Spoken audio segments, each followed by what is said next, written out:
and welcome to our very first episode of the Luli Health podcast. I am so excited.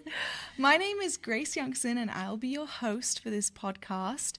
Today I'm joined by my lovely friend Rachel Owen. Thank you so much for coming on. I'm so excited. I'm so excited to be here, Grace. So today, as you've seen in the title, we're going to be honing in on situationships and particularly giving some guidance on how to end a situationship. So I'm super excited about that. And so before we get into that, Rachel, could you just share with the audience a little bit about yourself? And just to give a little heads up, Rachel is a relationship coach, which is why we're talking about this together. And also Rachel and I first met because the app that we're going to be releasing next summer, we're actually partnering with Rachel's organization to bring a 24/7 nurse chat integrated into the app. So I'm really, really excited about that. So anyway, you can share a little more about yourself with everyone. Thank you, Grace, so much. How incredible to be here with you as you're launching this incredible website. It's just very exciting.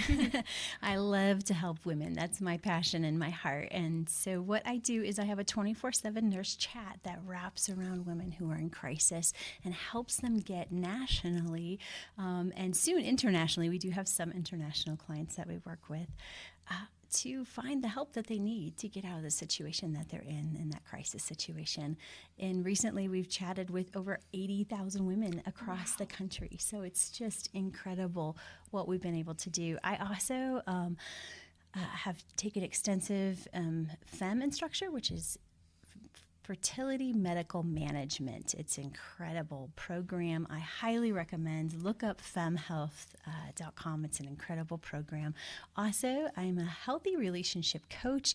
One of the reasons I wanted to do that was because I saw my family. I saw the women that I've been working with for 15 years really needing more help with how to navigate healthy relationships and also just the value of healthy relationships. It makes life just so much more fun.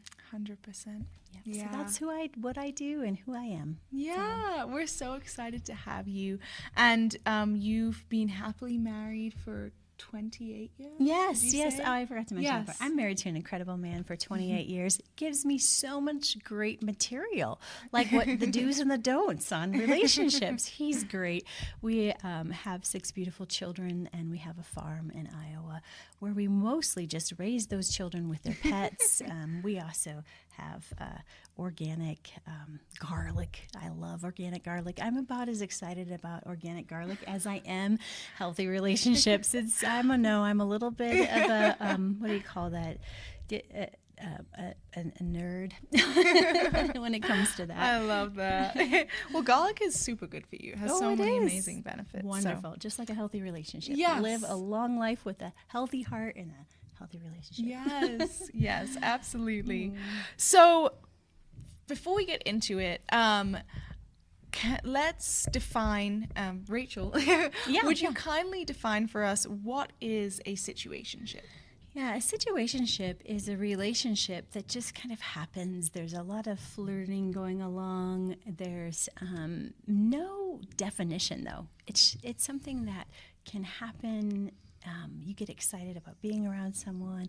You spend a lot of time alone with that someone, but there's no real intense boundaries or direction or future, and you're left feeling like, is this going somewhere? And there's a lot of anxiety with it too, also.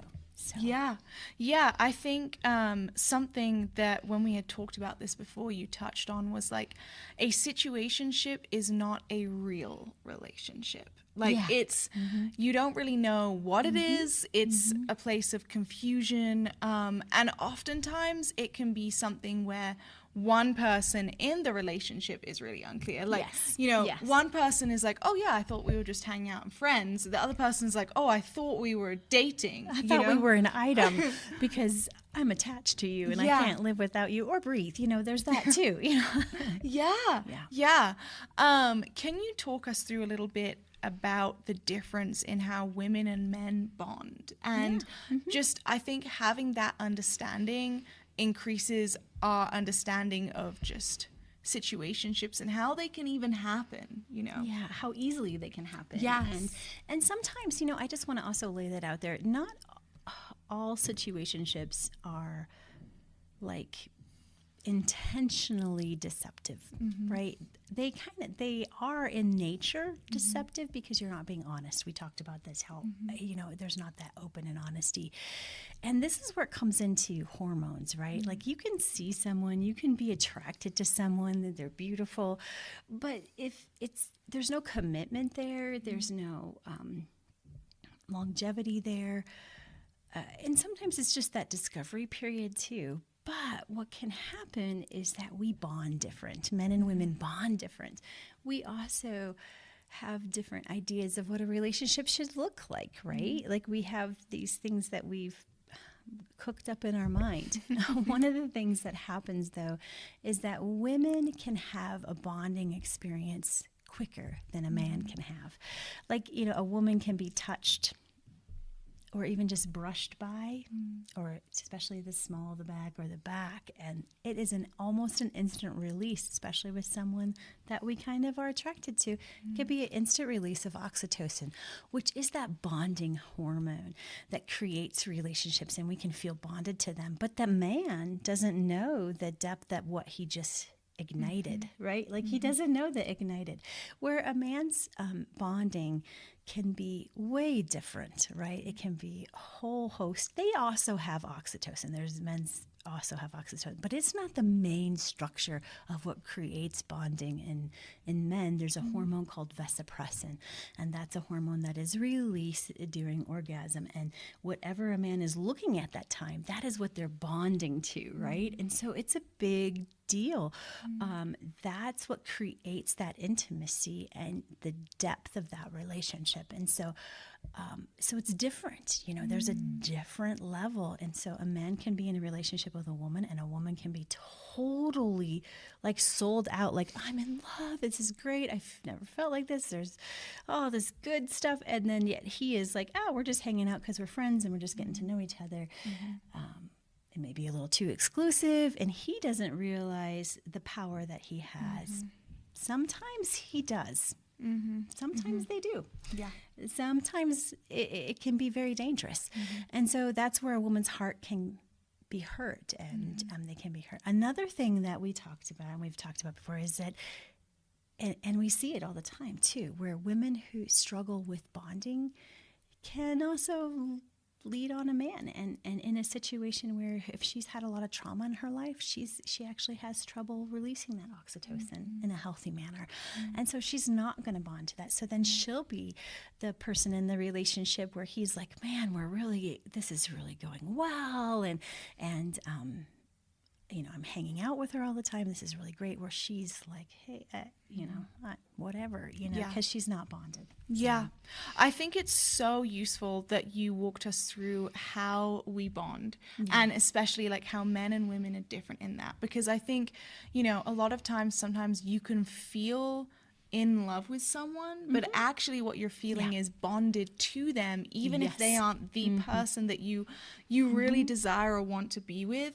And recognizing as a woman, like, oh, okay, like when he touches me like that, or having a long hug, whatever it is, that is bonding me to him. Like, do I want to be bonded in this way or not, And it really helps just to bring some tools that enable us to protect ourselves when we need to, before having those conversations. And I think a thing that situationships lack are those conversations. There isn't that verbal commitment. There isn't really commitment.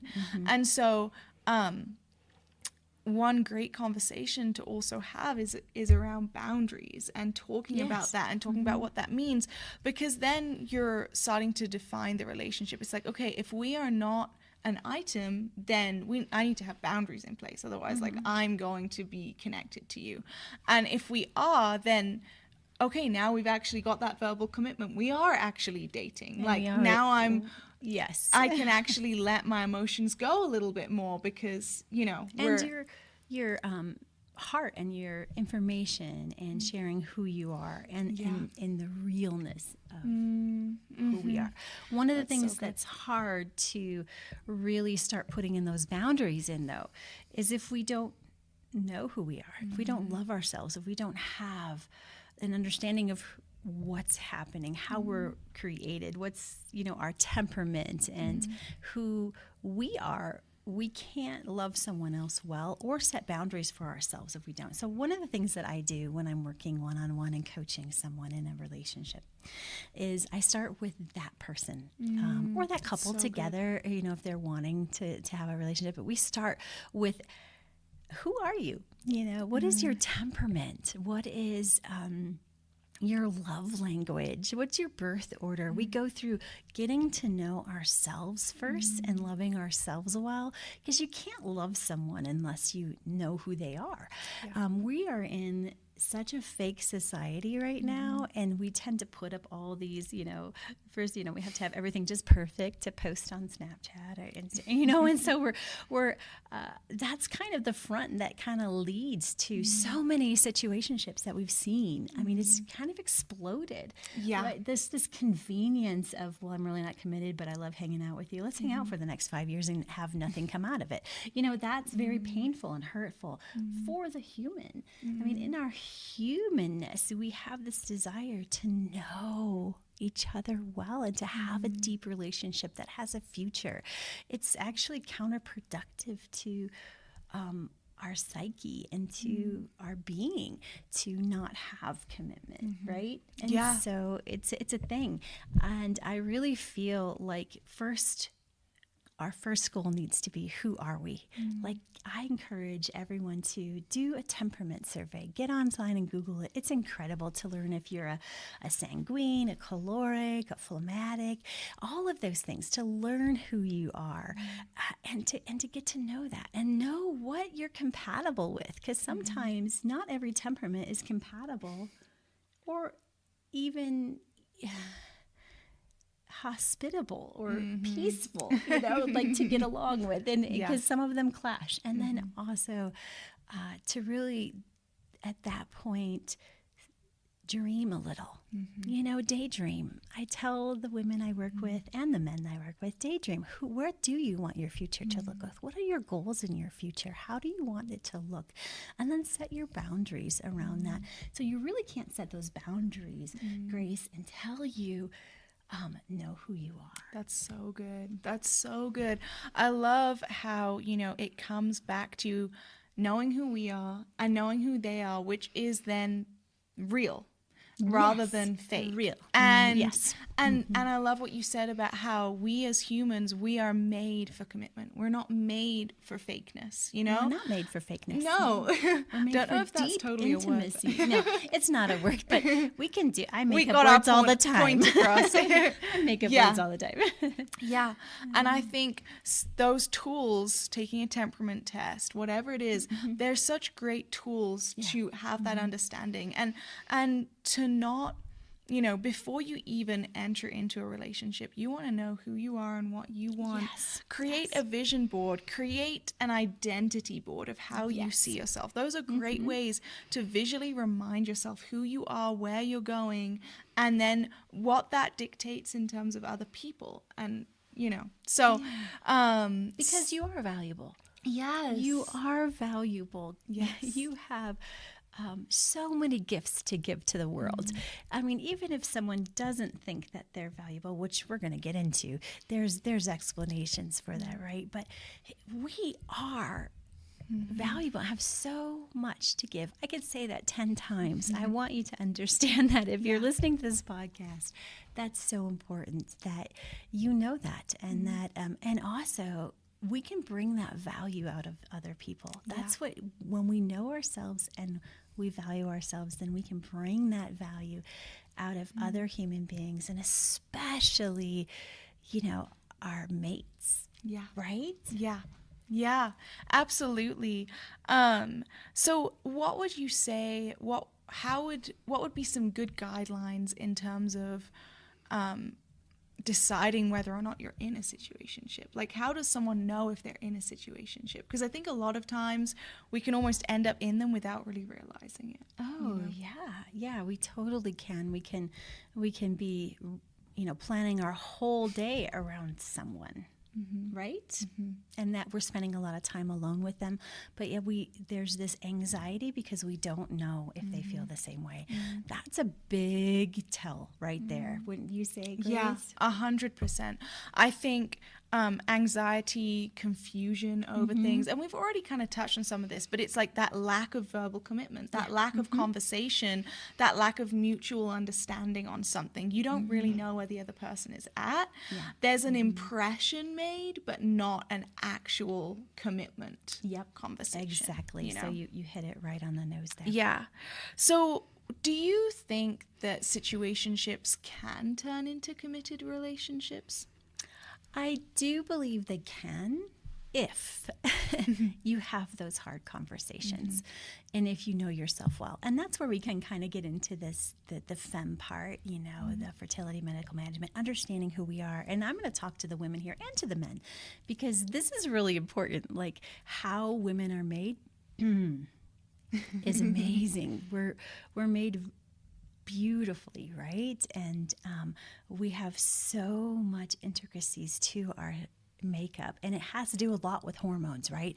And so I don't think that, I wish they taught this in school. I do go out and teach this in schools because it's so much fun to do. I haven't done it a lot lately because as the CEO of a nurse chat, we're kind of busy, but just a little 80,000 chats. Yeah, we're just a little bit busy, so I don't do this anymore. But what I do love to do is just even sit down with young men and teach them and train them like, hey, I'm going to let you in on some secrets. And it's fun to watch them. I love to also coach couples in this. And what it really simply is understanding our cycle and our hormones.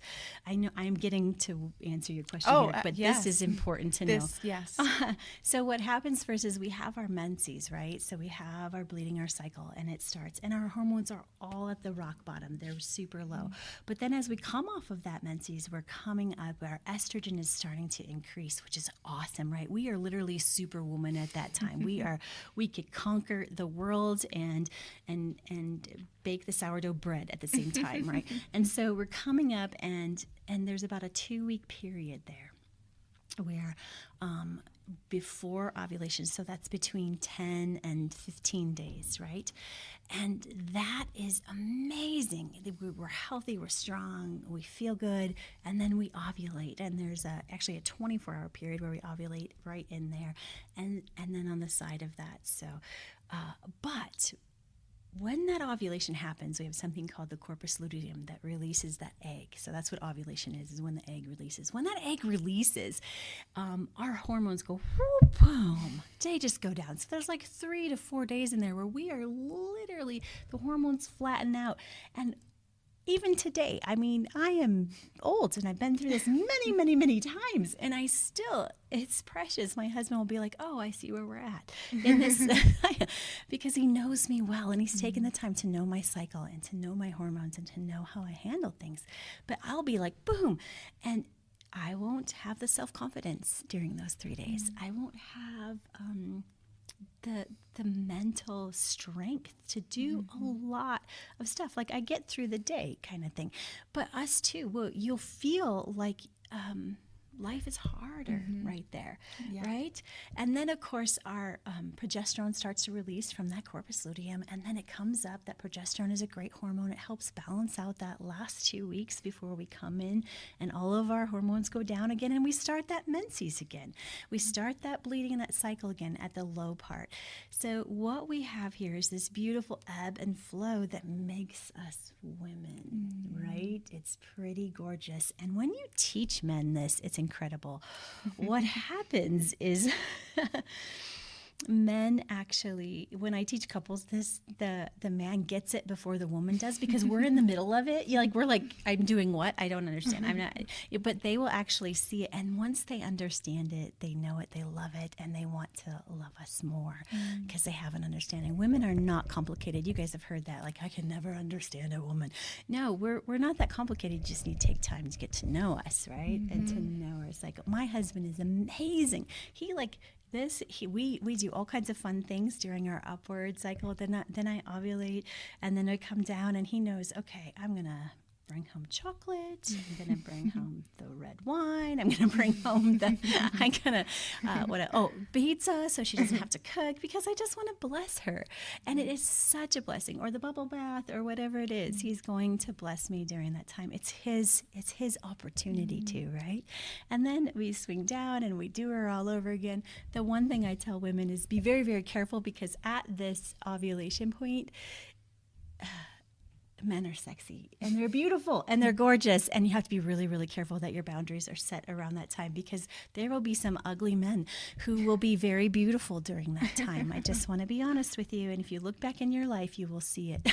So be very careful. So the one thing is knowing your cycle, knowing who you are, and when you're in that situationship, that helps you with those conversations, right? That helps you knowing that it helps you understanding. As if we know ourselves well, then we're going to be able to navigate that, pulling ourselves out of it, having those hard questions. Like, you can literally take a situationship that maybe is headed nowhere, and simply because maybe neither one of you know how to have a healthy relationship. There's that too. Yeah. No one is teaching us today how to have healthy relationships. No one is coaching us. And if we come from broken families, we don't know, right? We don't know, because we didn't have that example. So that could be like during your upward cycle, you have those hard conversations. You say, hey, you know what? I do like you, but I would like more. Are you willing to commit? Don't do that during this part of your cycle, the other 2 weeks on the downward slide. Don't do that then. Do it when you're more confident. Do it when you know that you can be true to yourself, true to your emotions, true to who he is too. And then also, I think that it's important to start conversations like, really cool. You could have a conversation like, hey, let's take a personality test together, or let's do a temperament test, or what is your love language? Let's do the love language test, so I can know how to love you better, because I think I might be falling in love with you. Right there is a beautiful sentence that can really tell you whether this is going to be something that goes to the future or needs to end, so that you guys don't hurt each other. Yeah. Does that make sense? Yes, that's so good. I love how you brought those tools in terms of like, okay, how do I approach that conversation? Because that can be very scary. And I think capitalizing on that time of the month when you're in Superwoman mode, but also realizing, and I think as women sometimes, you have those not so great days, and remembering not to make major life decisions on those days. Don't make major. And I think having that realization, because sometimes, you might feel a little sad or a little grumpy, and you're tempted to be like, oh, my life just sucks. My whole life sucks. Like, and being like, give me a couple days, give me a chocolate, ice cream, pizza, whatever it is. Yes. And like, literally, I know for me sometimes when I'm around that time of the month, I can just be extra emotional or irritable or just a little down. And just waiting it out until I, don't make a snap decision, Grace. But also like just eating some chocolate or something. I'm like, wow, my life is amazing now, And it's so crazy, but it's just having that self-awareness enables you to really go about decision making with full understanding rather than just like off of emotions. And same goes for ovulation time. Like, as you said, like it's everything just looks better. Guys look so much better. The whole world looks gorgeous at that time. So and I think just having that awareness, but that's beautiful. It's not a bad thing. It's something we should embrace as women. And then it's like, hey, let's book all the fun stuff during this time so I can really enjoy it, And so I love the way that you're just so practical with all of this. It's really, really helpful. So, So we touched a little bit about how to communicate your feelings in a situationship. I think something to add into that is, as you said, Rachel, knowing your value. So you're confident in, this is who I am, this is what I want, which kind of dictates who you want, you know. Yes, it does. Then you're able to actually go into those conversations with confidence, because you know, approaching a conversation in a situationship, the person might say, hey, no, I don't want a committed relationship here. I just wanted something out of convenience.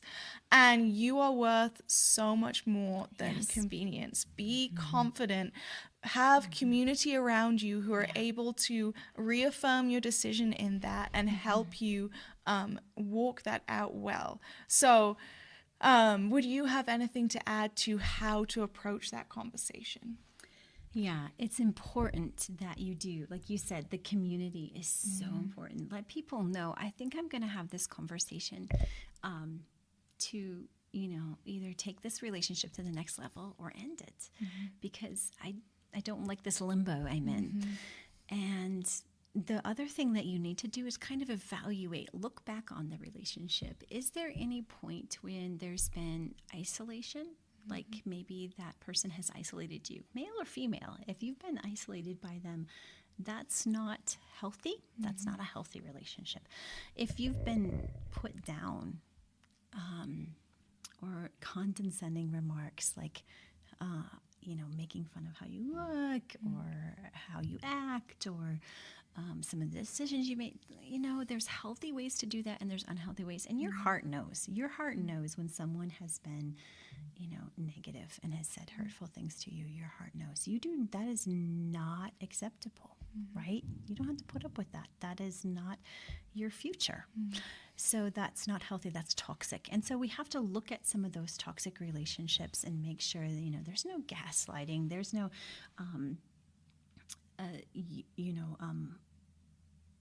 really that the main thing, just be careful with that isolation, because that's really the definition of situationship, because it's not healthy. It's not a healthy thing. So if you go into, this is what happens, and when we work with women in crisis who are trying to get out of a lot of situations like this, the most volatile time is when you are ending that relationship. So it's super important for you to have community around you, to tell people, hey, you know, I'm going to do this. And if you don't feel safe in that situation, be honest with yourself. Like, you know in your heart when it's not safe. And you need to tell someone, okay, I'm going to have this conversation. I need your help. Can you back me up in this? And will you check in on me? And to really, you know, surround yourself afterwards with good, healthy friends, you know, like you said earlier, go out and go to a movie. Do something fun. You know, I think in that, and we're kind of jumping ahead a little bit, but I think we should touch on this, like, how do you move on from that? You know, if you end the situationship, how do you move on from that? Having that community is huge. Yes. They know you, they love you, they remind you of who you are, what your goals are, they're reaffirming that. But then also, you know, you're used to spending so much time with this person. When you suddenly stop doing that, it's painful. Yeah, and there's like a hole. It's a hole. And so then it's like, okay, there's practical ways to help fill that. Is like, okay, I'm going to call up my girlfriends. We're going to have a movie night, or we're going to make cookies. You know, do things. Don't just allow yourself to be sad, you know, like tell other people that, hey, like, I really could do is spending some time with you tonight. Like, draw on the people around you. They love you. They want to be there for you. And so I think that's a really huge thing with all of that. And just to be a little honest on this podcast too, because I think that's super important. As Rachel and I are talking about this, we're not saying this, well, for me, I'm not saying this from a lack of experience. Like, I was definitely in a situationship kind of thing. And for me, it was just like, I had believed the lies that I was just needed some kind of escapism from just the chaos of my life. And so I was like, oh, you know, this person brings me a measure of happiness and peace. But actually what happened was the anxiety, the confusion, and they were also very critical of me. That completely outweighed whatever kind of benefits I was able to get out of it. Because we're not made, as you said, as humans to be objects of convenience. We're made to be loved and known and valued and respected. And so from my heart, I would say, like, you know, from experience, you are worth so much more than that. And you'll be so much happier when you make that bold move to come out of that. You know, you have the conversation with the person, and maybe you really do like them and you want this to move forward. For me, I realized that I didn't even really want it to move forward. I was just like, hey, you need to be honest with yourself too. Yes. Because that's what happens too. We mask and we don't even have honesty with our own selves. Yeah. And I think knowing who you are, being happy and confident in who you are, you know, one of the kind of telltales for me is like, am I really myself around this person? Or do I feel like I'm a different version of me, maybe a more anxious version of me? You know, this isn't really who I am, but this is the kind of person they seem to draw out of me. Okay, no, this is not the Grace that I want to be and that I am, you know? And so being able to be confident and having that community around you is so important, in that keeping your vision in the forefront of your mind as you're walking out of that, reminding yourself, this is why I chose to come out of this. Yeah, so important, Grace. Oh, so beautiful. Well said. I couldn't have said it better. Yeah, it really revolves around, you know, getting to the point where you know that you're valuable and like knowing yourself, setting those goals like we talked about. And that's what we want to challenge you with today. If you do not know that you're valuable, sit down and look at the goodness and the beauty of who you are, and really focus on that, and especially what you want for the future. And that again is where those boundaries come out of. And don't let anyone treat you like you're not valuable. And setting those boundaries is so incredibly important. Yeah, 100%. Well, thank you so much, Rachel, for coming on and for talking about this. I know that this is something that is really kind of blowing up, because I think our culture has almost got this a little backwards, where fakeness is the new norm. And so people just settle for that and think that that's all that there exists, kind of thing. And it's like, no, there is that special person out there for you that is so worth waiting for, that deep, real, true relationship. Then, you know, allowing your heart to be tossed around with other things. And so, so that's our heart with this podcast, is to just be able to talk about things freely and bring you education, advice from professionals. So we hope that you enjoyed this episode. Before we close, Rachel, I know you kind of already issued a challenge, but I don't know if you want to. I love to end our podcast on specific challenges for our viewers. So you can either elaborate a little more on what you were saying before, or if you have a specific challenge you want to issue our viewers, go for it. Well, I'll just go over those same points again, and that is, you know, get to know yourself. Do those evaluations, those, you know, what is your character? Where are you at?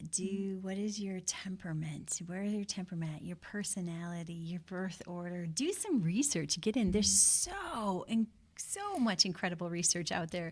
It's so much fun. I'm kind of a geek about it. I love getting into just all of the human psyche. About all of that is so much fun. Even your love languages. Get it. Google all of that. It's so much fun, and there's so many amazing podcasts out there that you could look forward to and just start perusing through.